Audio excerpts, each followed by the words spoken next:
High বন্ধুরা, আজকে হবে সবুজ ডাঁটার শাক।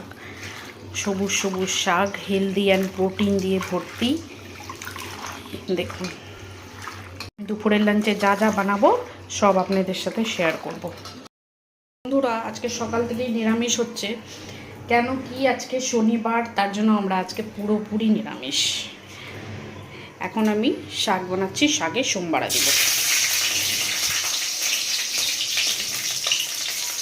পাচ্ছেন বন্ধুরা, শাকে সোমবারা দেওয়া হয়ে গেছে। এবার আমি শাকগুলোকে দিয়ে দিচ্ছি।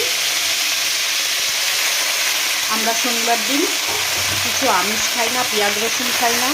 আজকে পুরোপুরি নিরামিষ রান্না হবে। আজকে সন্ধ্যেবেলা আমি মন্দিরও যাব। আমি সব শনিবার করে মন্দিরে যাই, হনুমান মন্দিরে যাই। আপনাদেরকে আমি ওখানেও মিনি ব্লগ বানিয়ে দেখাবো। চলে গেল শাকের নুন, চলে গেল হলুদ। এবার শাকটাকে আমি নেড়ে চেড়ে দিচ্ছি। বন্ধুরা, নিরামিষ দিন মাথা কাজ করে ওঠে না যে কী রান্না করব আর কি না। 3-4-5টা পদ হয়ে যায়, তাও বুঝে ওঠা যায় না কি এটা পূরণ হবে কিনা খাওয়াতে।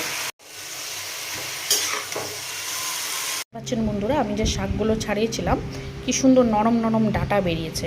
এগুলো দিয়ে ছোটো মাছের চচ্চড়ি অসাধারণ লাগে খেতে। তাই আমি আজ ভাবছি এগুলোকে ভালো করে বেছে রেখে দেবো।